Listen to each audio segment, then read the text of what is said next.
Evening सभी को। संध्या के 7 बज चुके हैं और हम फिर उपस्थित हैं। एमबीएन न्यूज़ नेटवर्क के इस कार्यक्रम में आपका फिर से एक बार स्वागत है।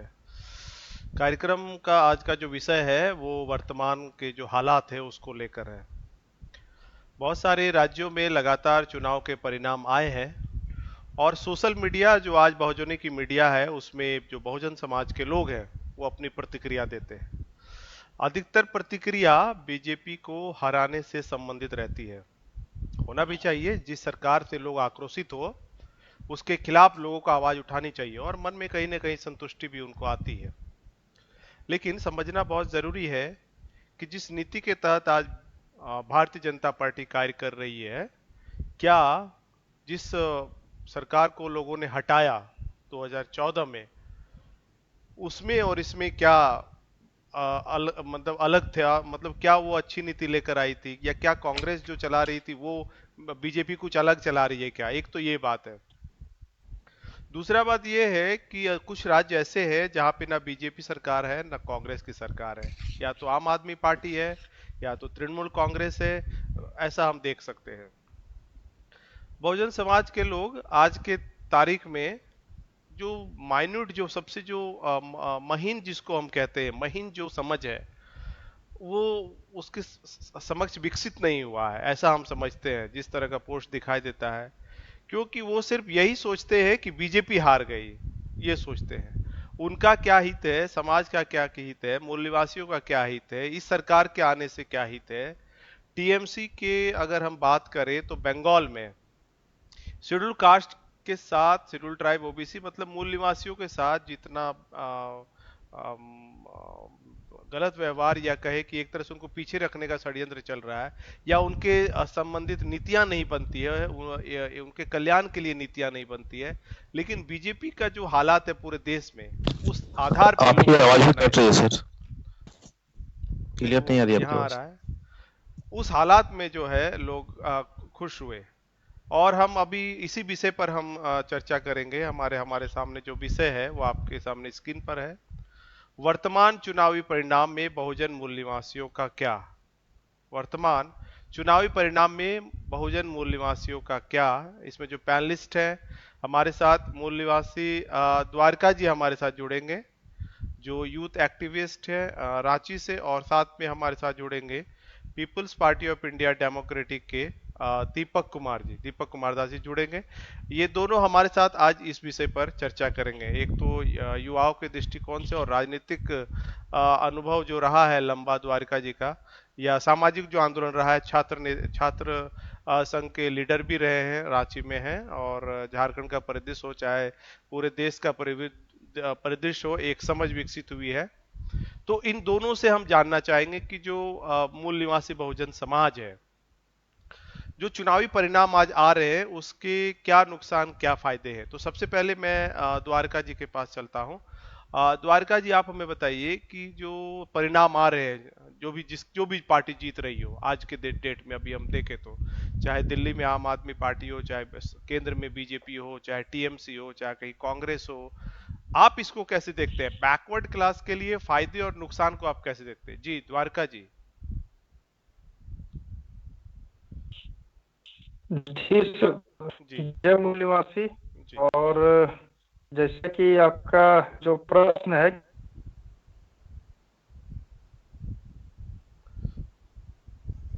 कि इस प्रश्न का जो जी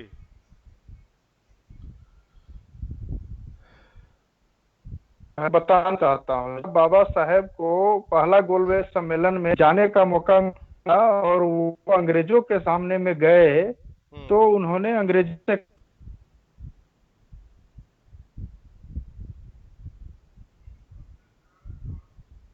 क्योंकि उससे मतलब कि पिछड़ी जातियों को ये उम्मीद था कि आपके आने से जो हमारी सदियों से चली आ रही,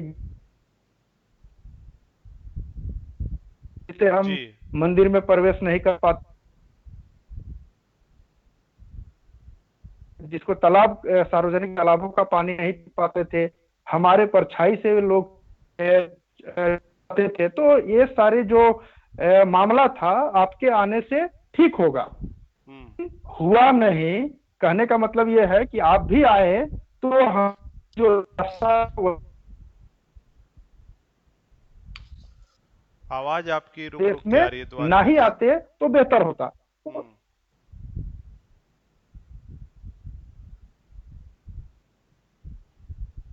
हेलो।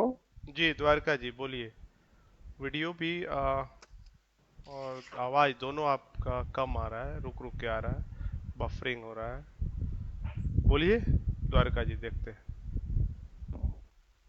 हाँ सर, तो वो जो बाबा साहेब जब वहां पे अंग्रेजों को गोल में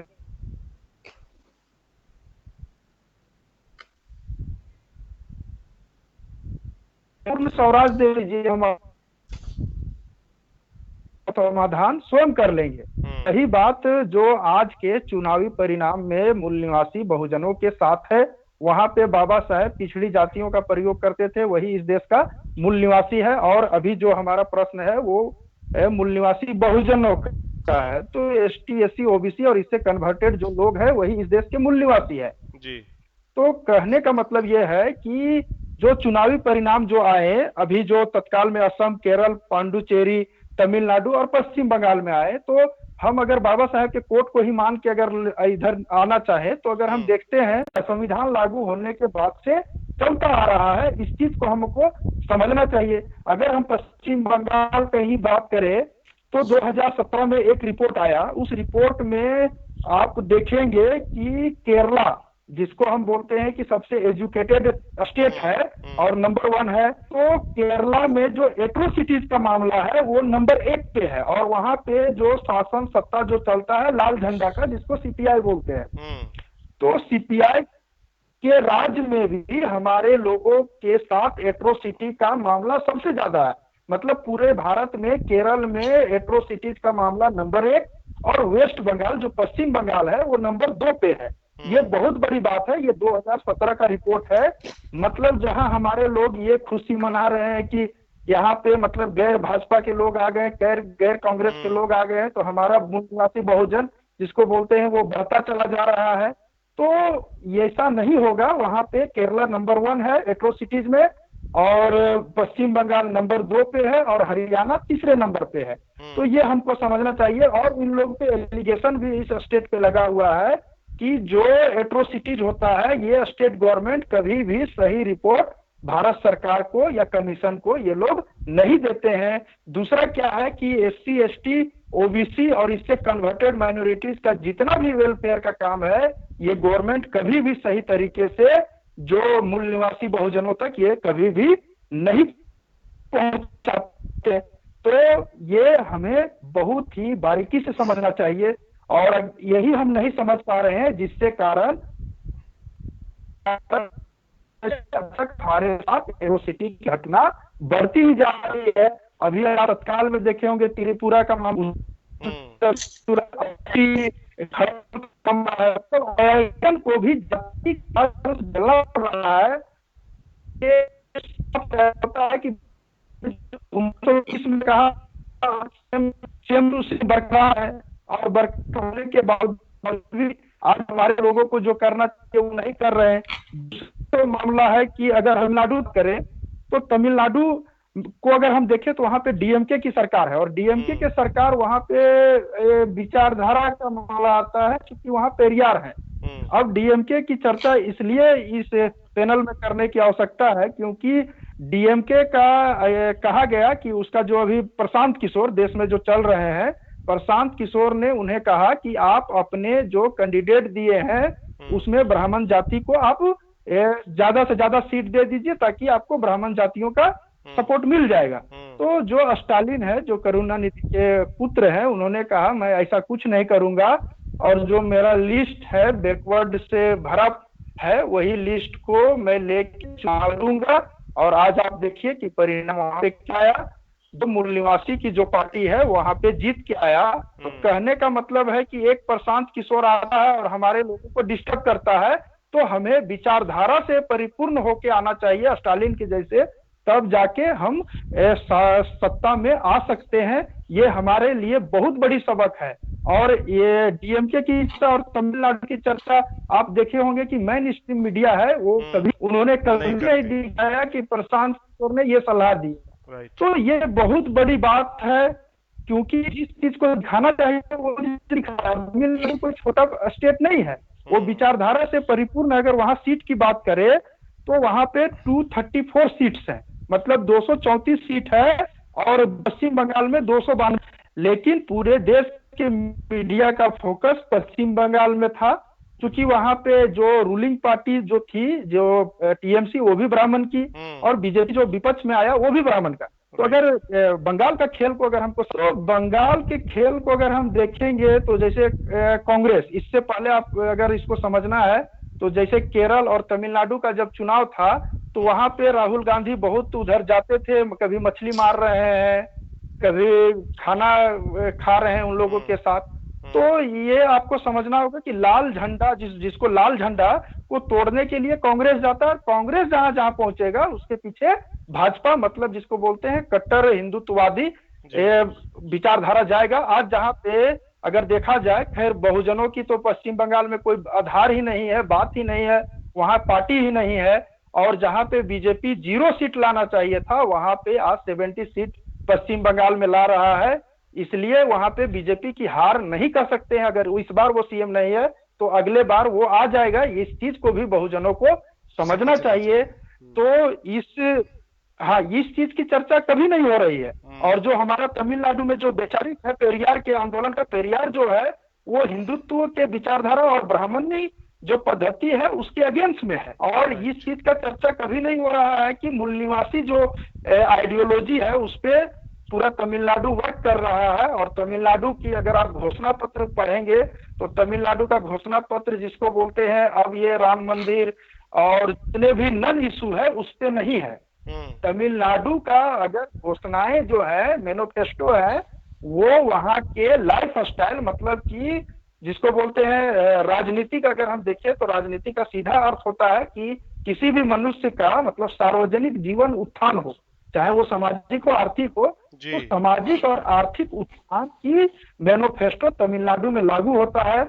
लेकिन हमारी जो मेन स्ट्रीम मीडिया है इतने जिसको बोलते हैं बेईमान है कि वो इस चीज को नहीं दिखाता है। और नहीं दिखाने के कारण हमारा जो देश में जो गड़बड़ियां हो रही है, एट्रोसिटी की घटना दिन ब दिन बढ़ रही है। मतलब आज भी वही घटना, आज भी हमारे लोग घोड़ी पे नहीं चढ़ सकते हैं।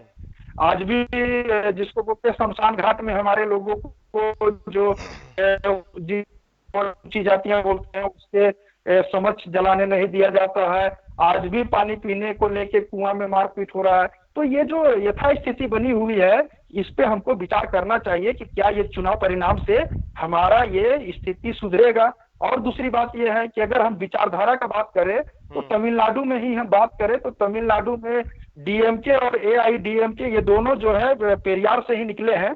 अब वहां पे ये दोनों पार्टियां इतना मजबूत है कि वहां पे नेशनल जो पार्टियां हैं, बीजेपी, कांग्रेस, वो मात्र 20 और 25 सीट लेके इन लोग के भरोसे, जिसको बोलते हैं क्षेत्रीय पार्टी के भरोसे, उनको हम क्षेत्रीय पार्टी ना कहके विचारधारा से लेस पार्टी के भरोसे वहां पे अपना नैया पार करने की ये लोग सोचते हैं।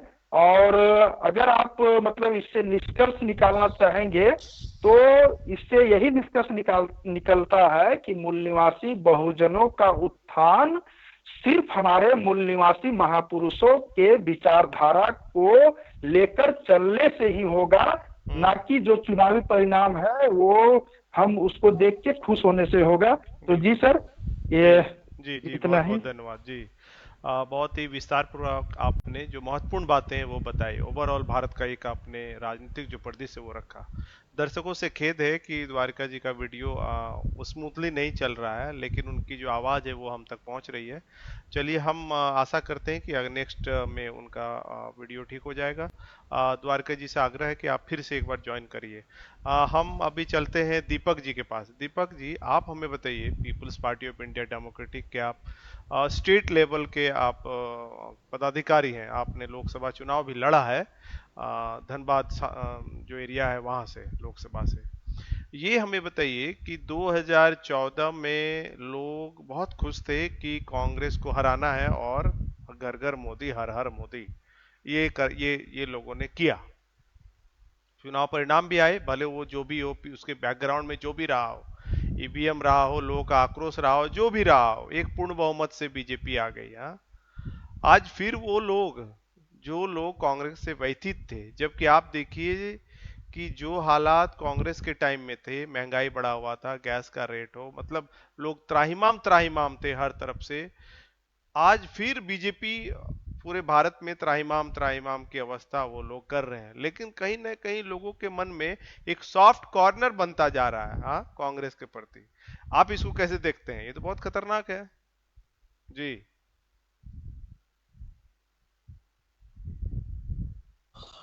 सभी साथियों को जय भीम, जय मूलवासी। हम्म। और जो आपने जो सवाल किया कि 2014 में जैसे बीजेपी आई और जिस तरह का उन्होंने चुनाव प्रचार किया था अपना, एक उन्होंने हिंदुत्व का जो राग अलाप रखा था कि लोग जैसे महंगाई से भी उन्होंने बहुत सारे ऐसे ऐसे शो किए, मतलब रोड शो किए कि महंगाई को घटना चाहिए, जैसे गैस, सब्जी वगैरह, पेट्रोल वेट्रोल का जितने भी दाम हो। लेकिन एक्चुअली हमको समझना होगा कि ये बीजेपी ये मोटो लेके आई है बाद में। कांग्रेस जो है कि वो चाहती है कि ये हमारे जाने के बाद जो है वो बीजेपी आए। और अभी अब देखिएगा कि कहीं ना कहीं बीजेपी जो है वो अभी कांग्रेस को वो प्रमोट कर रही है। मोदी को सबसे ज्यादा प्रमोट किसने किया? बीजेपी में, बीजेपी नहीं किया है, ना आरएसएस किया है। उसको सबसे ज्यादा प्रमोट जो है कांग्रेस पार्टी ही की है मोदी को लाने में। हर जगह पे उन्होंने मोदी का ही प्रचार प्रसार किया है, क्योंकि सबका जो व्यू है, सबको मोदी ही हर चैनलों में भी देखेगा, न्यूज चैनलों में, तो वो वहीं पर दिख रहे थे। तो लोगों का जो सोच, जो थिंकिंग, जो व्यू है, वो कांग्रेस पार्टी ने बदला, देखने का नजरिया बदला, और उनको लगा कि अगर ये पार्टी अगर आती है तो हमारे बहुत ही मतलब देश के लिए बहुत ही उन्नति का काम करेगी, और वगैरह वगैरह जो भी बीजेपी ने अपना मैनिफेस्टो में या इलेक्शन के एजेंडा में उन्होंने जो डाला था। लेकिन अब देखिएगा कि इसके विपरीत जो जो उन्होंने अपना एजेंडा रखा है अपना इलेक्शन के टाइम में 2014 से ही, उसका विपरीत उन्होंने हमेशा ही काम किया है। उन्होंने कहा कि हम देश बेचने नहीं देंगे। कोई भी देश का ऐसा कोई भी सरकारी संस्था नहीं है जिसको उन्होंने बेचने का प्रयास नहीं किया, या बेच भी रही है। ये पूरे भारतवर्ष वो देख रहे हैं। ऐसा नहीं कि भारत के लोग अनजान हैं और देख नहीं रहे हैं सब। और जो अभी हम लोग हाल ही में जो इलेक्शन अभी हम लोग देखे, मेरे खाते में तो 15 लाख आ चुका है, पता नहीं आपका आया कि नहीं आया। लोग तो ऐसे उन्होंने तो जो भी हो, मतलब ये 15 लाख का भी जो जुमला जो उन्होंने फेंका था, लोग यही सोच के किसानों के लिए भी उन्होंने कहा था कि हम सबसे पहले जो जब सरकार हमारी बनेगी तो सबसे पहले हम किसान के हक के लिए काम करेंगे। लेकिन किसान का हक देखिए, अभी दिल्ली में उन्होंने जो इतने दिन चले धरना प्रदर्शन, किसानों का आंदोलन जो चला, लेकिन कहीं ना कहीं देखिए इसमें हो रहा है कि कोई भी किसान का है कि डेली कुआं खोदता है, डेली पीता है पानी, उनका ये मोटो है। लेकिन कौन किसान ऐसे हैं जो वहां पर इतने दिनों से आंदोलन कर रहे हैं? वो ये हम लोग को, हाँ, वो एक इशू है, वो हम लोग को समझना चाहिए। तो लोग अभी समझ रहे हैं कि उन्होंने गलती किया, जो सरकार अभी वर्तमान में है, और आने वाली सरकार को भी मेरे ख्याल से भारत के जनता देख रही है कि किसे अभी चांस देना चाहिए। लेकिन अभी अब देखिएगा कि बीजेपी चाह रही है कि कांग्रेस को फिर से प्रमोट कर रही है। और जहां तक है कि हमारे भारत में जो बाबा साहब अम्बेडकर ने जो कहा था कि हमें इस देश का हुक्मरान बनना है, तो लोगों को ये समझना चाहिए, तो हुक्मरान हमें कब बनना है? क्या ब्राह्मण की पार्टी जाएगी और ब्राह्मण की ही पार्टी आएगी, तब क्या हम लोग हुक्मरान बनेंगे? अगर बाबा साहब को अगर वो जान रहे हैं, मान रहे हैं, तो हमें और हमारे बहुजन समाज के लोगों को ये समझना चाहिए कि हमें कोई भी फॉरवर्ड की या ब्राह्मणों की जो पार्टियां जितने भी हैं, वो पार्टियां हमारे हक के लिए कभी भी आवाज या आंदोलन करने वाली नहीं है, ना कोई हक हमें दिलाएगी। ब्राह्मणों की जितने भी पार्टियां हैं पूरे भारत में, अगर हमारे समाज के जो भी बैकवर्ड क्लास के अगर पार्टियां को बोले, तो वो पार्टियां भी अगर हम देखते हैं निजी तौर पर अगर ध्यान से हम देखेंगे तो उसमें भी ब्राह्मणों का घुसपैठ है।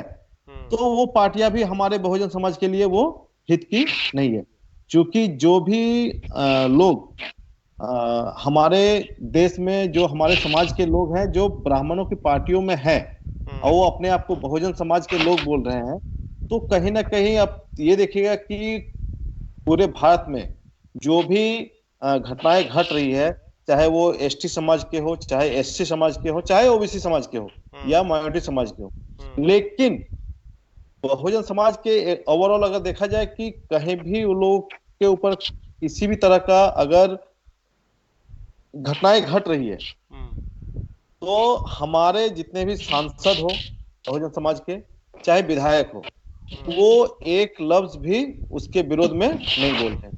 नहीं बोलने का कारण है कि वो ऐसे पार्टियों में है जो हजारों सालों से हमें हमारे हक से वंचित रखा गया है। और वो दीपक जी,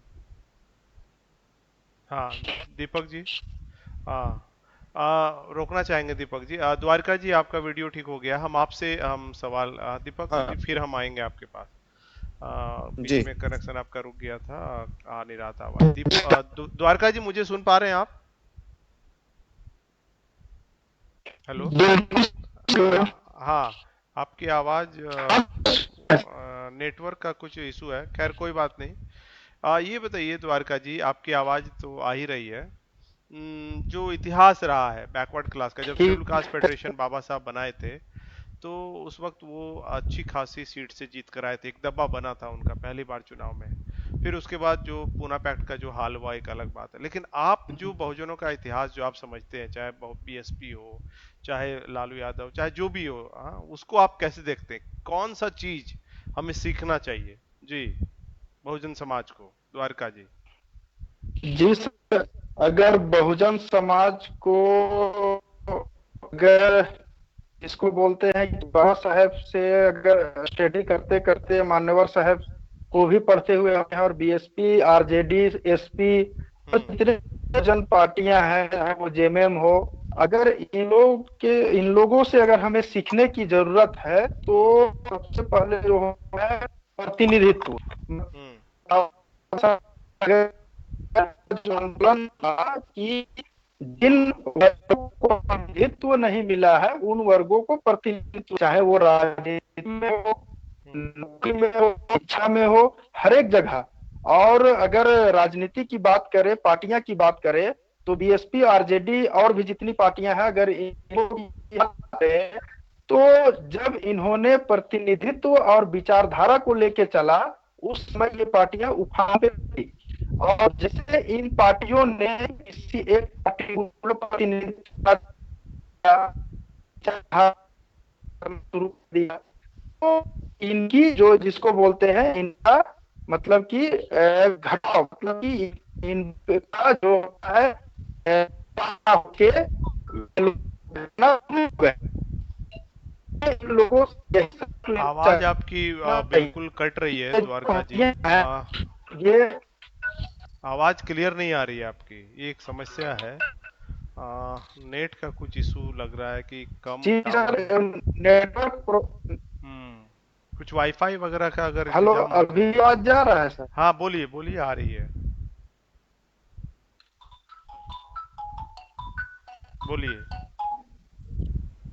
तो हाँ सर, तो ये जो जो विचारधारा से जो इन्होंने कमाई की है, जैसे अगर बीएसपी की हम बात करें तो वो आई ही थी सम्मान के लिए। उनका बहुत सारा स्लोगन था कि जैसे तिलक तराजू और तलवार, इनको मारो जूते चार। उसके बाद मान्यवर साहब ने कहा कि बहुजन हिताय बहुजन सुखाय, मतलब गौतम बुद्धा के आइडियोलॉजी को लेके आए। तो ये तराजू और तलवार मारो जूते चार वो भी खत्म हो गया, बहुजन हिताय बहुजन सुखाय से सर्वजन हिताय सर्वजन सुखाय हो गया। और उसके बाद आप देख रहे होंगे कि जो पार्टी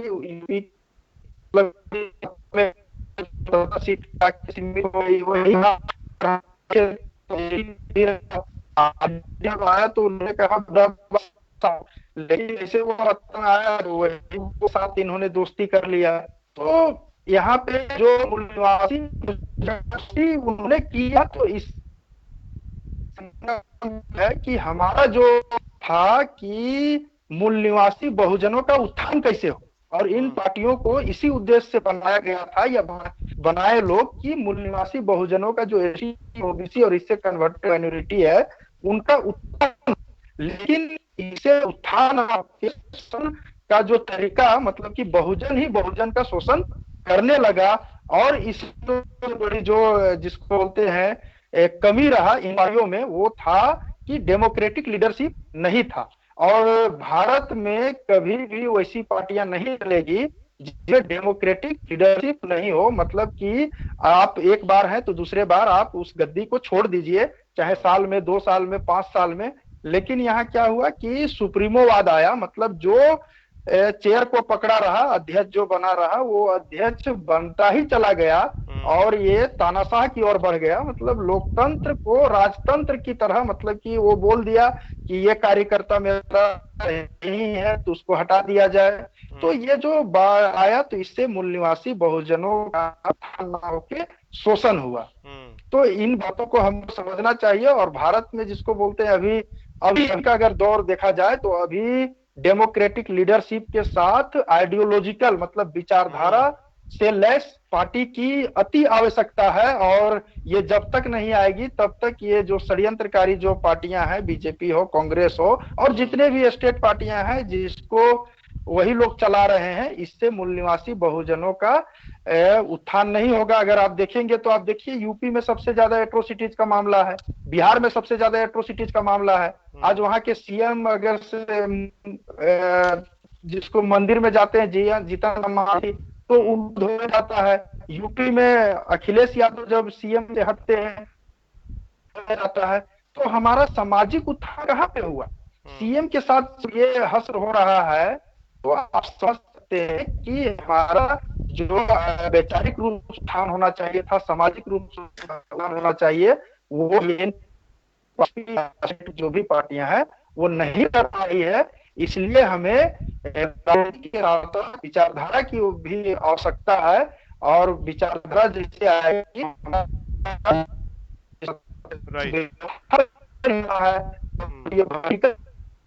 एक जात दूसरे जात से है, उस जात को संविधान में जो वर्णित है मतलब समता का अधिकार देना है, सभी को बराबर कर देना।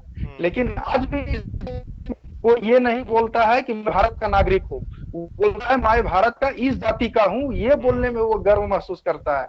मतलब जो भी व्यक्ति जैसे ही जाति बताता है वो इस संविधान के खिलाफ है। आज गर्व महसूस कर रहे हैं, क्षत्रिय बनने में गर्व महसूस कर रहे हैं, वैश्य बनने में गर्व महसूस कर रहे हैं।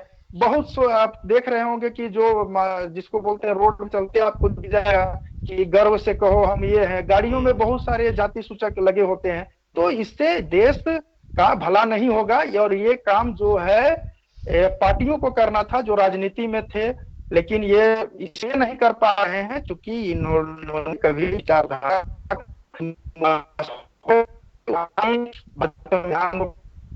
भारतीय संविधान भारत के सभी जो व्यक्ति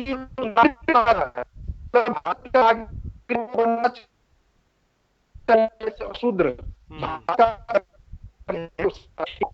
और ये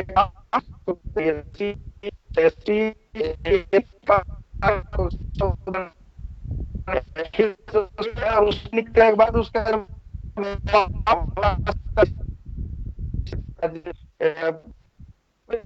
जी द्वारका जी, आपकी आवाज काफी डिस्टर्ब हो रहा है।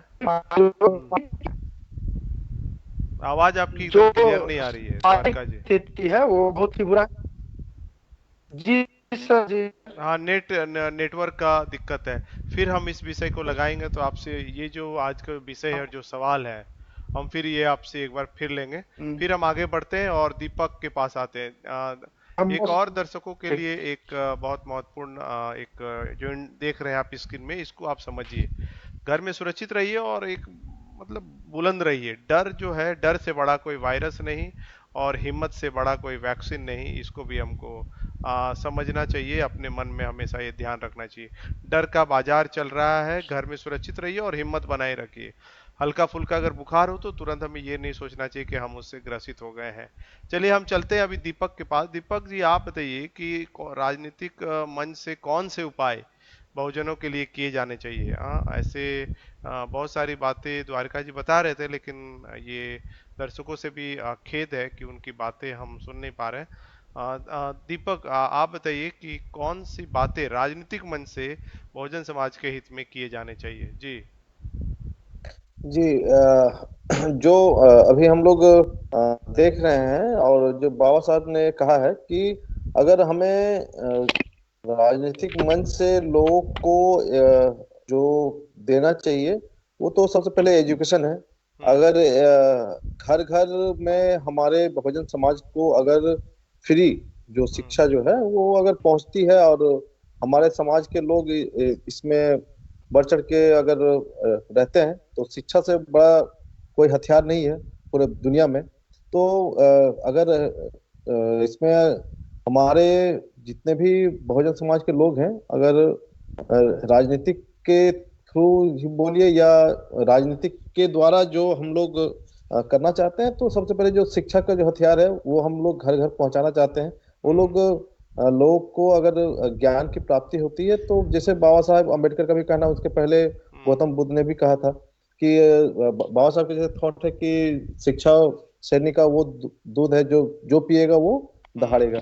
तो शिक्षा बहुत ही महत्वपूर्ण है कि लोगों को आगे बढ़ाने के लिए। तो हमें इस विषय पे मतलब आगे और ध्यान दे के इसमें हम लोग को काम करना है, राजनीतिक नहीं से ही स्कूल तो है ही नहीं। ना, मतलब हर गांव में हाँ, स्कूल है। लेकिन आप देखिए, अगर हम लोग का जो सरकारी जितने भी स्कूलें हैं, हम्म। हर गांव में है स्कूल, लेकिन हम्म। क्या आज के दौर पे क्या शिक्षा है उस स्कूल में? आप टीचर तो देखिएगा है ना। कि जैसे हाँ टीचर है, लेकिन जहाँ तक मुझे जानकारी है, जो मैं देख देख रहा हूँ अभी का माहौल में, हम्म। अभी आपको स्कूल में किताबें मिल रही हैं, हम्म। आपको यूनिफॉर्म मिल रही है, हम्म। आपको खाना भी मिल रहा है, लेकिन हम्म। शिक्षा जो है वो ना के बराबर मिल रही है। क्योंकि वहां पर देखिएगा कि स्कूल में 100 स्टूडेंट पे एक टीचर दिया गया है, हम्म। चूंकि और उनको हर सब्जेक्ट को पढ़ाना होता है। हम्म। और ऊपर से आप देखिएगा कि शिक्षकों को जितने भी भारत में अगर जनगणना होगा, तो हम्म। उनको ही ड्यूटी लगाया जाता है। हम्म। अगर कहीं आपका वोटर लिस्ट में नाम बना है, नहीं चढ़ा है, क्या हुआ नहीं हुआ, उसमें भी उन्हीं को अपॉइंट हम्म। किया जाएगा। उसके बाद आपका जनसंख्या हो गया, आपका ये सिस्टमिक हो गया, आपका वोटर वाला हो गया। हम्म। और जो खिचड़ी बन रहा है या खाना क्या क्या बन रहा है, टोटल डे का उन लोगों को शेड्यूल उन लोगों को देना पड़ता है शिक्षकों को। नहीं मान और लिए मैं पर्सनली दीपक जी एक बात मैं ये मान लिए कि एजुकेशन जो है वो एक ये दिया जाना चाहिए राजनीतिक उसका ये है। और कौन से उपाय जो किए जाने चाहिए पॉलिटिकल ये से।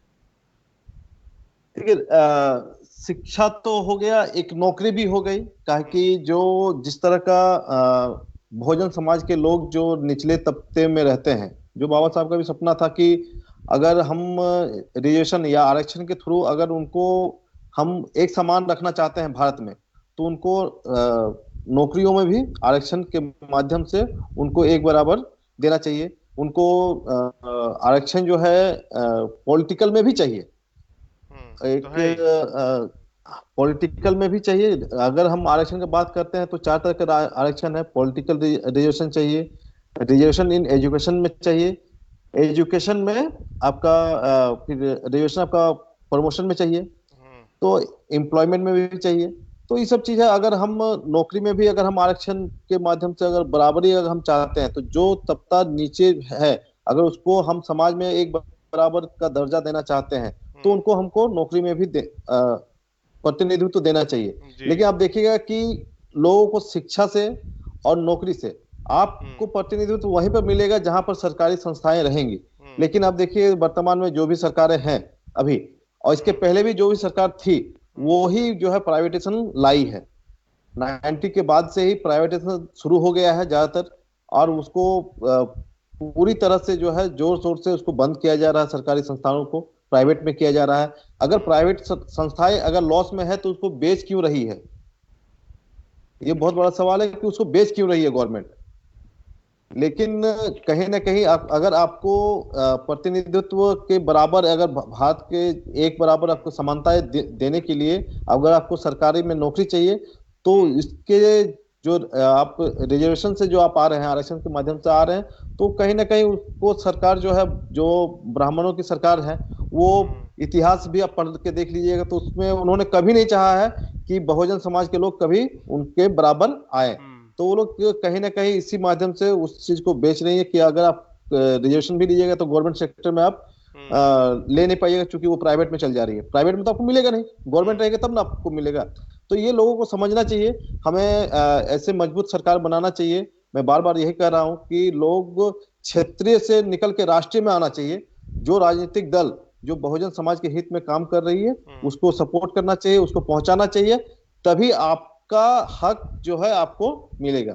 ना कि आप अगर आप किसी भी तरह से अगर आप ब्राह्मणों की पार्टियों की अगर सपोर्ट करते हैं, तो आपके हित के, बहुजन समाज के हित के कोई भी वो लोग काम करने वाले नहीं है। बस आप हिंदू तभी तक हैं जब तक इलेक्शन है। इलेक्शन के बाद जो है हिंदुत्व वो खत्म हो जाती है, उसके बाद आप जाति में आ जाते हैं। दीपक और जी जी जी रोकना चाहेंगे, अभी हमको लगता है द्वारिका जी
ये समझने का चीज है।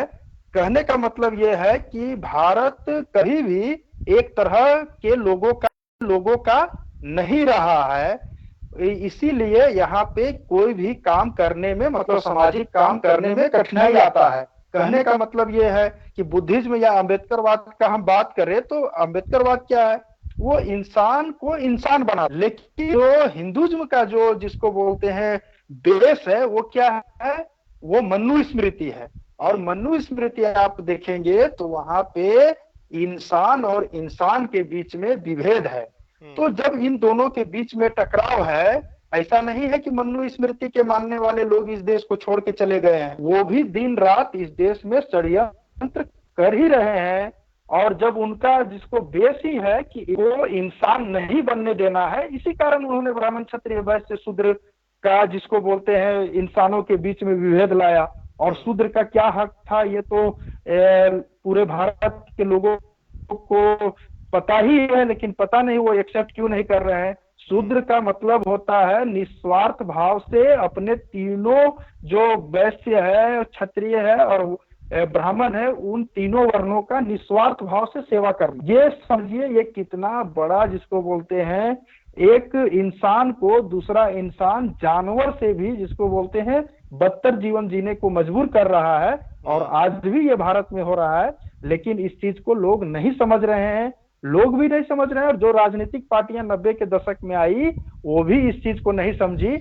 अगर वो विचारधारा को पकड़ के रखती, अम्बेडकरवाद को पकड़ के रखती, बुद्धवाद को पकड़ के रखती, रविदासवाद को पकड़ के रखती, कबीरदास को पकड़ के रखती, फुलेवाद को, पेरियारवाद को, जितने भी मूल निवासी जो महापुरुष है उसके वाद को अगर विचारधारा को पकड़ के रखती, तो आज जो हम गांवों में जाते हैं और तो हमको ये अम्बेडकर शेड्यूल कास्ट के थे, वो उसको पढ़ने नहीं दिया जाता था। अगर अम्बेडकर का मतलब सीधा ये जाना गांवों में जाना जाता कि समता, स्वतंत्रता, न्याय और बंधुत्व की बात करता है, और ये पूरे भारत में होना चाहिए। आज असम जैसा जगह पे, वहां पे आप देखेंगे कि वहां पे हिंदुत्व का आइडियोलॉजी चला गया, जय श्री राम चले गए, लेकिन वहां पे अम्बेडकर जो संविधान है वो नहीं पहुंच पाया। पश्चिम बंगाल में भी आप देखेंगे कि वहां पे जय श्री राम प्रधानमंत्री बोल रहे हैं। ये मैं बात इसलिए बोलता हूं कि प्रधानमंत्री अपने मन से बोलते हैं जय श्री राम, राम बोलने से किसी को तकलीफ होता है, तो मतलब उसका जो आइडियोलॉजी है, और वो आइडियोलॉजी मनुस्मृति से है, मतलब एक इंसान को दूसरे इंसान से छोटा बनाना। तो वो आइडियोलॉजी अगर पहुंच गया है, तो हमारा अगर अम्बेडकरवाद जाता जो समता, स्वतंत्रता, न्याय, बंधुत्व की बात करता, तो शायद यहाँ पे मूल निवासी बहुजनों का हित होता। और ये काम जो था, जिसको बोलते हैं 90 के दशक में जितनी भी पार्टियां आई मूल निवासी बहुजनों की पार्टी, उनको करना था, लेकिन उन्होंने विचारधारा को छोड़ के और पता नहीं क्या क्या चीज को पकड़े, जिसके कारण आज पूरे भारत की जो स्थिति है वो आप देख रहे हैं कि कितना भयावह होता जा रहा है। और एक प्रधानमंत्री, जो आप समझ सकते हैं कि यह देश धर्मनिरपेक्ष देश है, किसी भी धर्म का बात प्रधानमंत्री होते हुए तो नहीं कर सकता है, लेकिन आज प्रधानमंत्री इस चीज को बोलता है खुले मंच में जाके रैली में कि जय श्री राम कहो।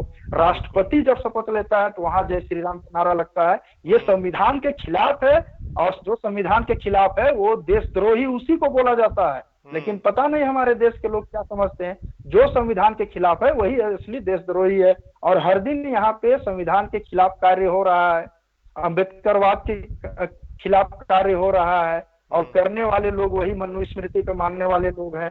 तो हमारे जो लोगों के बीच में जिसको बोलते हैं, हमें जिसको बोलते हैं अम्बेडकरवाद को पहुंचाना होगा, बुद्धवाद को पहुंचाना होगा, और ये काम जो है मूल निवासी बहुजन ही करेगा। ये जो हम जिसको बोलते हैं कि अभी जो पहला हमारा जो सब्जेक्ट था चुनावी परिणाम में टीएमसी जीते या बीजेपी जीते, वो ब्राह्मणों की पार्टी है, उससे मूल निवासी बहुजनों का भला नहीं होगा। इस चीज को दिमाग में बैठा लेना होगा। हमारा भला, हमारा जो वैचारिक रूप से, ऐसा नहीं है कि हमारा पार्टी आ जाए, जैसे कि सपा आ जाए, बसपा आ जाए, तो उससे भी हमारा नहीं होगा। अगर उस समय तक नहीं होगा जब तक कि वो वैचारिक रूप से लेस नहीं होंगे और व्यवस्था परिवर्तन के लिए वो कार्य नहीं करेंगे।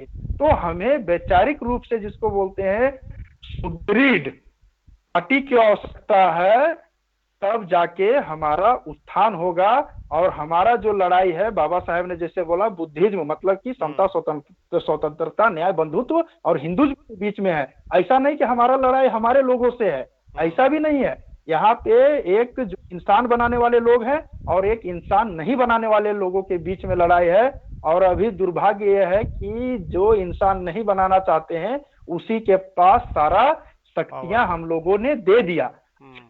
इसलिए दिया क्योंकि अभी अगर हम देखेंगे तो गांधी का एक हम लिटरेचर, तो गांधी जी का एक लिटरेचर में है कि उन्होंने कहा कि ये पिछड़ों और अछूतों, मतलब कि शूद्रों को कोई भी चीज मत दो, इन लोगों के लिए सिर्फ घोषणा करो, आश्वासन दो, इन लोग इसी में खुश हो जाएंगे और तुम्हें अपना राजा मानने लगेंगे।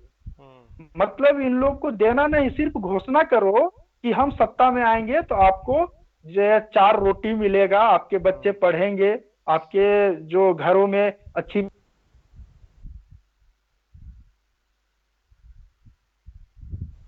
जी द्वारका जी।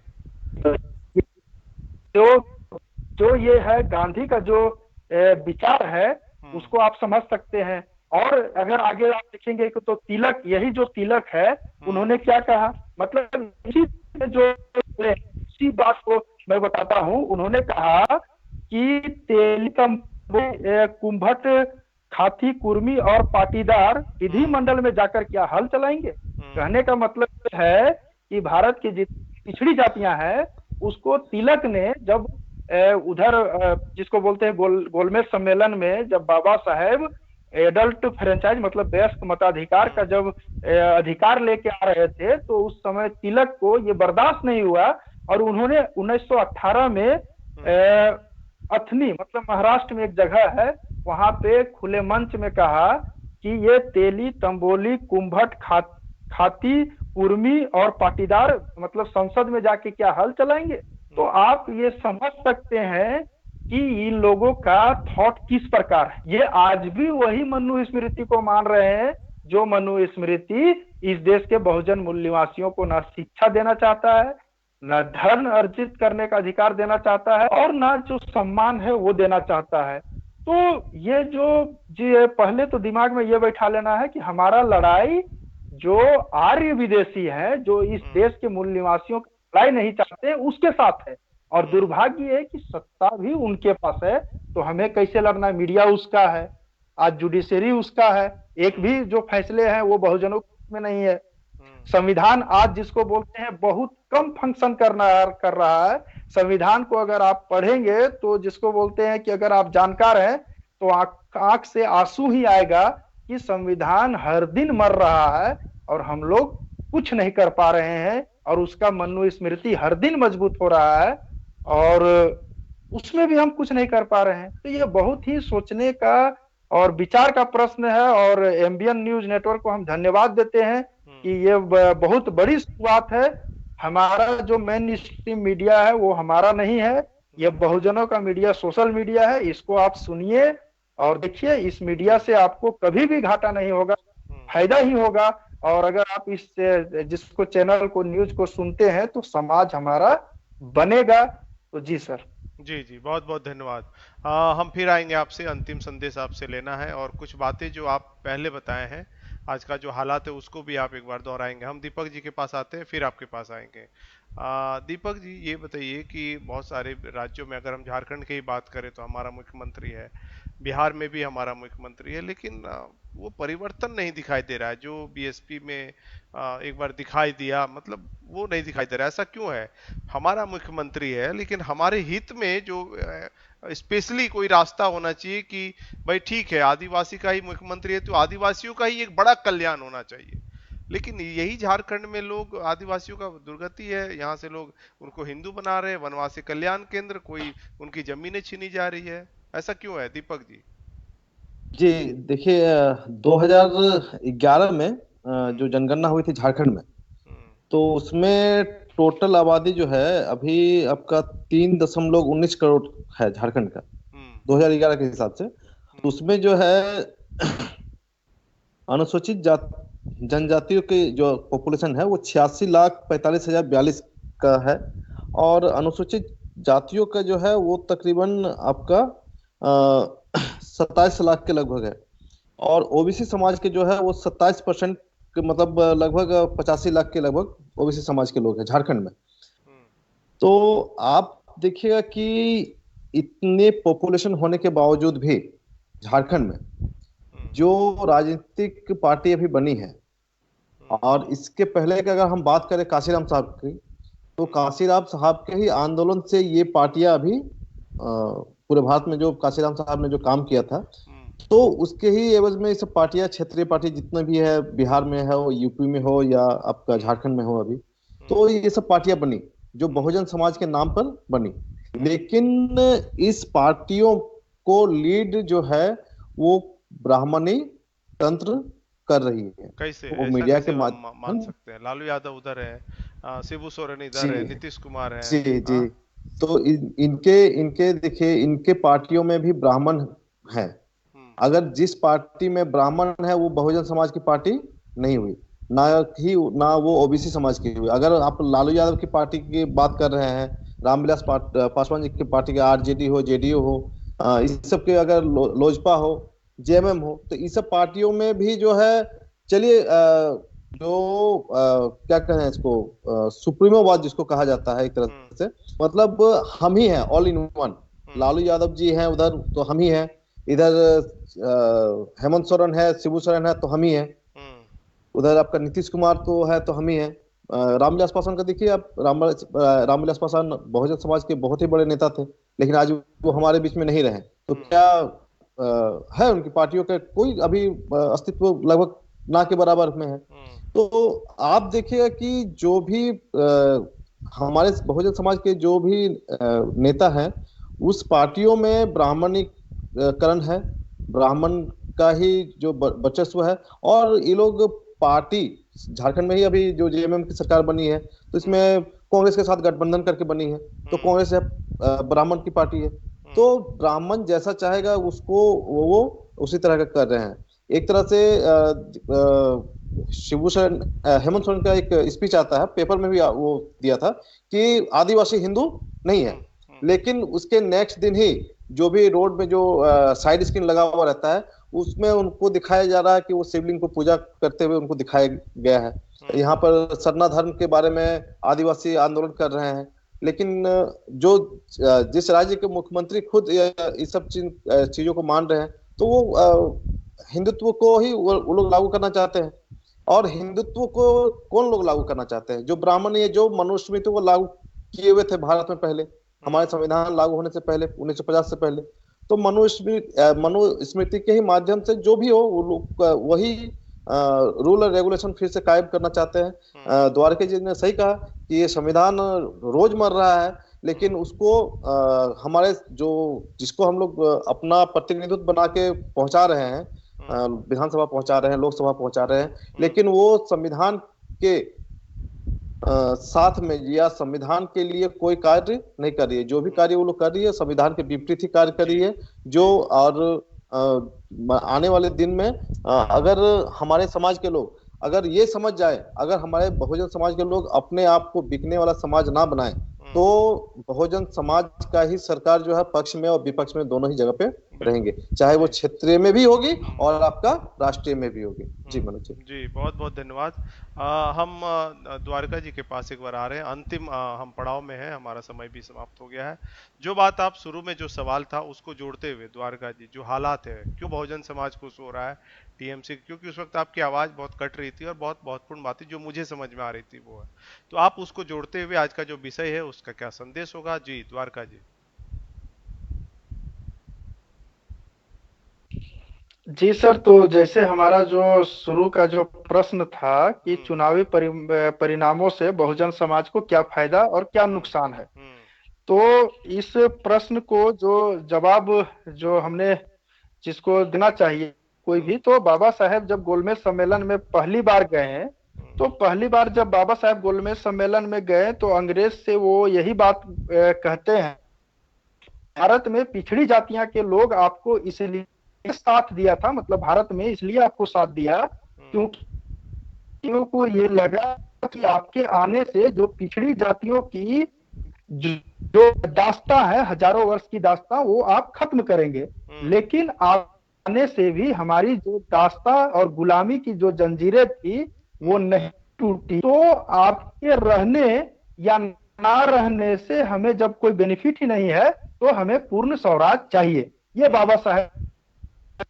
तो इसी चीज को आज का जो चुनावी परिणाम है हम इसको लेके जाते हैं और कोरिलेट करते हैं, तो हम यही देखते हैं, चाहे वो पश्चिम बंगाल का हो, असम का हो, केरला का हो, अगर इन चुनाव परिणामों को हम देखते हैं इन राज्यों का, तो देखने के बाद और भी जो चुनावें हुई है या देश का भी चुनाव या 1950 के बाद जितनी भी चुनावें हुई है और 1950 के बाद जितनी भी चुनाव हुई है, और आज हम ये प्रश्न करते हैं कि जितनी भी चुनावें हुई है उस चुनावी परिणाम जो भी आया हो, उस चुनाव परिणाम के बाद क्या मूल निवासी बहुजनों की जो स्थिति है, जो संविधान के अनुसार होना चाहिए, क्या 1950 से पहले जो स्थिति थी वो स्थिति आज भी यथा जिसको वक्त जिसको बोलते हैं बरकरार है।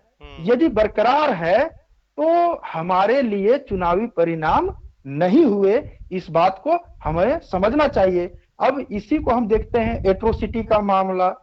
तो एट्रोसिटी का मामला हम जैसे देखते हैं 1950 से लेकर अभी तक 2017 का हम रिपोर्ट निकालते हैं, और जो तत्काल में जो चुनाव हुए हैं उस राज्यों को हम अगर अध्ययन करते हैं तो उसमें हमको मिलता है कि एट्रोसिटी का मामला नंबर 1 पे केरला, नंबर 2 पे वेस्ट बंगाल पे है, नंबर 3 पे हरियाणा में है। मतलब एट्रोसिटी का मामला सबसे ज्यादा केरल में है।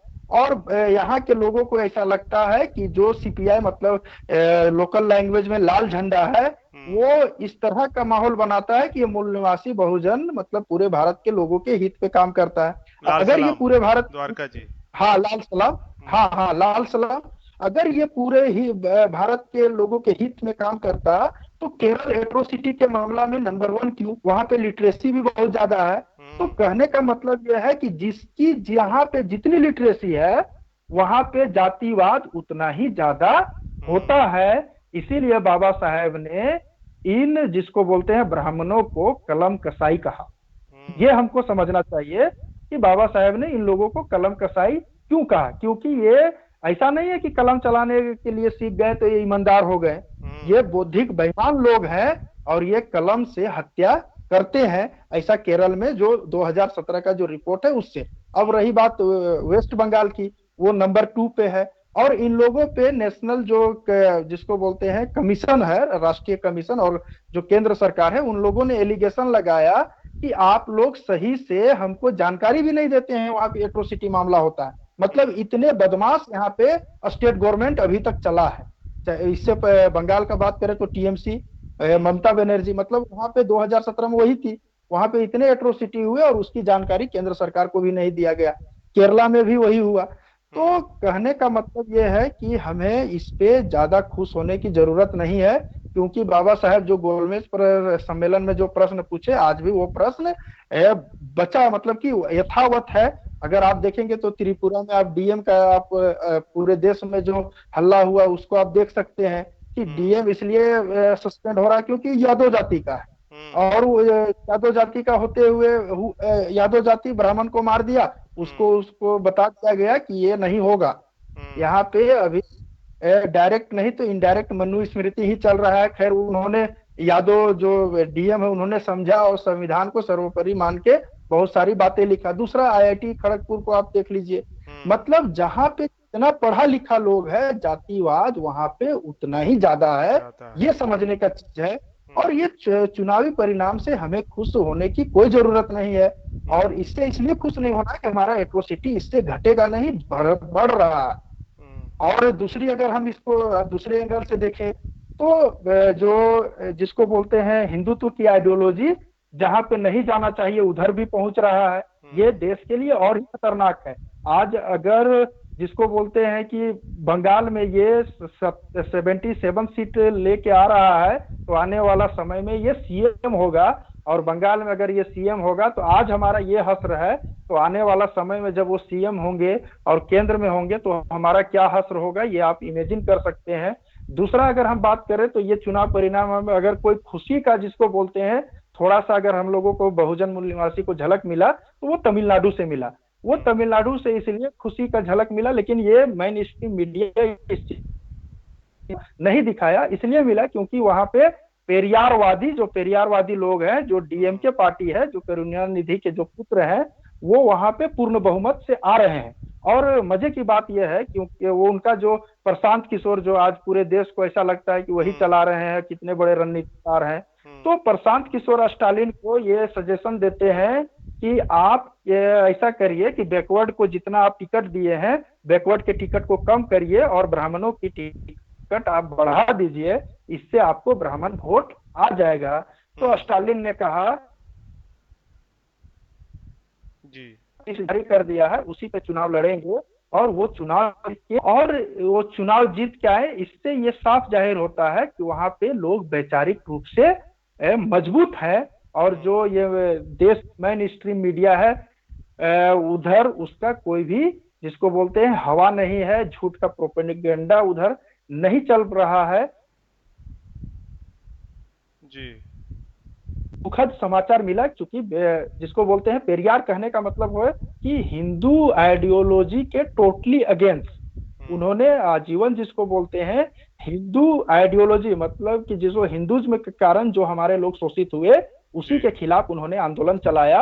और दूसरी मजे की बात वहां पे जब देखने को मिलता है तमिलनाडु में, तो ये मिलता है कि वहां का जो मैनिफेस्टो है वो मैनिफेस्टो राम मंदिर या जो नन इशू है, जो आज का जो पॉलिटिकल पार्टी जो सेंटर में है, वो नन इशू जो लगा के जो लोगों के बीच में जाता है, जैसे 3 तलाक हुआ, वो सो मेनी जो नन इशू है, नागरिकता संशोधन बिल, वो वहां पे नहीं चला। वहां का जो मैनिफेस्टो था वो ये था कि हम जो एजुकेशन सिस्टम है उसको और अच्छे से करेंगे, और आपका जो लाइफ स्टाइल है, मतलब लाइफ स्टाइल से रिलेटेड जो राजनीति का उद्देश्य होता है वही मैनिफेस्टो उधर लगा। और मजे की बात यह है कि बीजेपी का नागरिकता संशोधन जो कानून था सीएए, उसका जो सपोर्टर जो एआईडीएमके था, उन्होंने भी उसको, जिसको बोलते हैं, खारिज कर दिया और बोला कि सीएए का समर्थन में हम नहीं। मतलब आप समझ सकते हैं कि वहां पे एक विचारधारा जो पेरियार का जो मूल निवासी महापुरुष का आइडियोलॉजी चलने से, मतलब मूल निवासी बहुजनों का कितना ज्यादा बेनिफिट है, ये हमको समझने की जरूरत है। और दूसरी बात है कि वहां पे जब मूल निवासी विचारधारा की जो पार्टियां आई, उसके आने से क्या हुआ, जो देश की आज सबसे बड़ी पार्टी बीजेपी जो है, वो वहां पे मात्र क्षेत्रीय पार्टी से 20 सीट मांग रही। ये सबसे बड़ी बात कि उसका वहां पे क्या हश्र है। तो इसी तरह के आइडियोलॉजी अगर हम पूरे भारत में, अगर हम अम्बेडकरवाद को, फुलेवाद को, बुद्धवाद को लेके जाए, तो ये बीजेपी जिस तरह तमिलनाडु में 20 सीट मांग रहे हैं कि हमें 20 सीट दे दो, चूंकि हम नेशनल पार्टी हैं, विश्व की सबसे बड़ी पार्टी है, झूठ बोलने वाली पार्टी है, तो हमारा किसी तरह इधर मान सम्मान बच जाएगा। तो इसी तरह वो 20 मांगती है, कांग्रेस 25 मांगती है। तो ये भी हमको समझना होगा कि अगर हमारा आइडियोलॉजी मजबूत होता है तो ये जो पार्टियां हैं बीजेपी, कांग्रेस और जो स्टेट पार्टियां जो जिसको बोलते हैं अपर क्लास कंट्रोल कर रहे हैं, ये स्वतः खत्म हो जाएगी और हमारा जो सारा जिसको बोलते हैं जो राइट्स है वो आ जाएंगे। तो इस पे हमको काम करना चाहिए। चुनाव परिणाम से यही हमको निष्कर्ष निकालना चाहिए। जी सर। जी जी, बहुत बहुत धन्यवाद द्वारका जी आपका। जी, आपका बहुत बहुत धन्यवाद। जो अनुभव है आपने और जो आपके पास राजनीतिक जो सामाजिक परिवेश है उसका भी आपने बहुत सारी बातें बताई। दीपक जी को भी बहुत बहुत धन्यवाद। दोनों पैनलिस्टों को मैं बहुत बहुत धन्यवाद देता हूं। भले थोड़ी थोड़ी सी हमारी तकनीकी जो समस्याएं हैं, इंटरनेट वगैरह जो है वो थोड़ी परेशान है, लेकिन दर्शकों से भी अपील है कि बहुत सारे दर्शक हमारे साथ शुरू से अंत तक बने रहे।